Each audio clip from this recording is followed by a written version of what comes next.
Let's get it started with the game of the day from Morgantown. 9th-ranked West Virginia, 25th-ranked Baylor. Just before the half, Nick Florence avoids the sack, finds Lanier Sampson, covers 67 yards with no time on the clock. Baylor had this game tied at 35 at the break. Florence threw for 581 and 5 touchdowns, trumped by Geno Smith, who goes for over 650 through the air. 5 touchdowns alone to that guy, Stedman Bailey, as they read 70 points. That's right, 10 touchdowns, 8 touchdown passes for Smith, who caught up with Ivan Maisel post-game. You said in the interview room, Geno, that this was not your best game ever. So please tell us what was better than this. You know what? I've played many games, and I've come to realize that the more you continue to play, the better you get. So I got a lot of football left in my career, so I don't want to just kind of hang that on this one game today. But I've played plenty of great games and came up clutch in some big situations. But today was just just everything was clicking for me.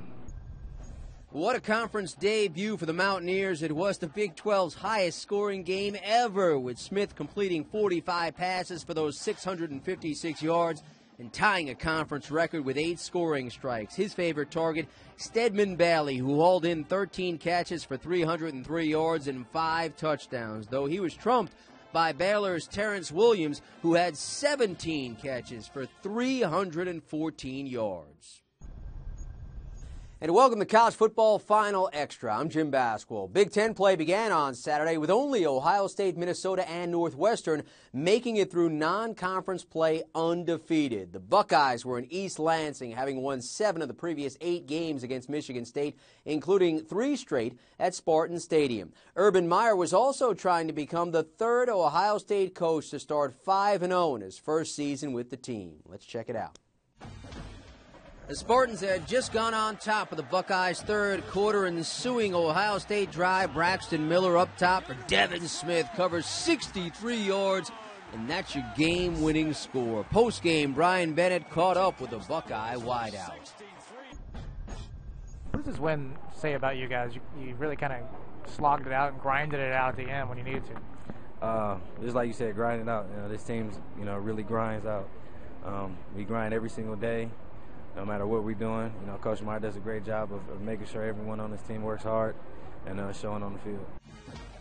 Nebraska, Wisconsin from Lincoln, fourth quarter. It's the Badgers with a 4th and 1, and Monty Ball coughs it up. Harvey Jackson is on it. Take another look as Ball gives it up before contact is made. The Huskers rally from 17 down to win it 30-27. Mitch Sherman with Husker linebacker Will Compton postgame. Will, you guys got after the quarterback. You did a nice job stuffing the run game, holding the Badgers under 80 yards rushing. Discuss the defensive plan and how it played out, especially coming back from behind tonight. Yeah, first and foremost, we had to stop the run. That was a big emphasis this week on shutting down the run game. They have very good backs in Monty Ball and the guys behind them with White and Gordon. But, yeah, we had to do that first and foremost. And our motto all week was win on first down and then hunt on third down. So we had to put ourselves in a good position to go attack them on third down. We did that. We did pretty well in that area, and we got to go have fun. So here's how the Big Ten stacks up against the rest of the country. They are 6-9 against BCS teams, with 3 of those wins coming from Northwestern. They have 1 team in the top 15, that being Ohio State, yet the Buckeyes are not eligible for the postseason. The conference's only win against a ranked team outside the Big Ten is from Michigan State over Boise State. Adam Rittenberg provides the national take on the conference he blogs for.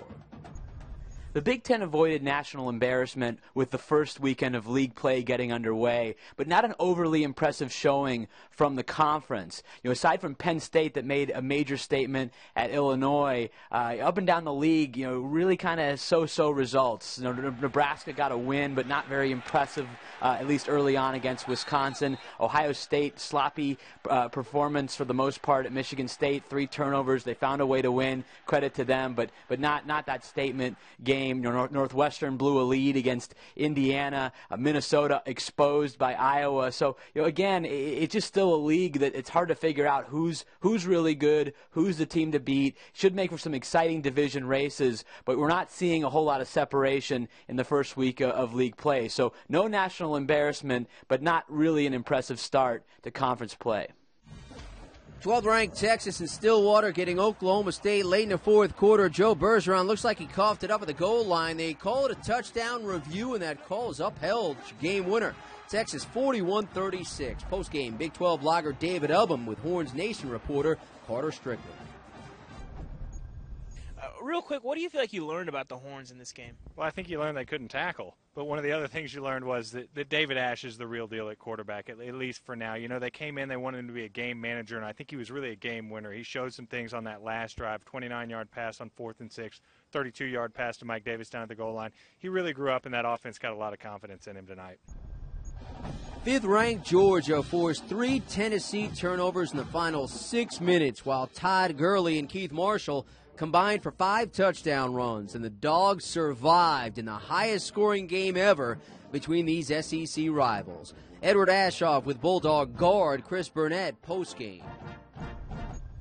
It's got to make you guys feel a little confident when you have those two backs back there that are doing pretty well. Just talk about Todd and Keith and how much they brought to this offense. Oh, it's been great. I mean, having two backs like that are so explosive, and you never know, when they're going to take it to the house is real motivation for an offensive line. It really helps us to try to stay on our blocks a little bit longer.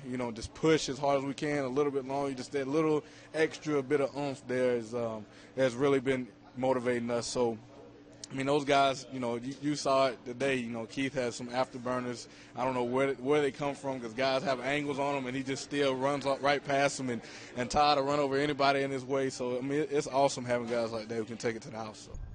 It didn't match Geno Smith's day, but Stephen Morris threw for a school and ACC record 566 yards and 5 touchdowns to lift Miami by NC State 44-37. Cincinnati is off to a 3-0 start after Damian Julian hauled in a 39-yard touchdown with just 13 seconds to go to beat Virginia Tech. You can check out plenty more of college football highlights right here on ESPN.com. That'll do it for College Football Final Extra. Thanks for watching, and we hope to have you back next week.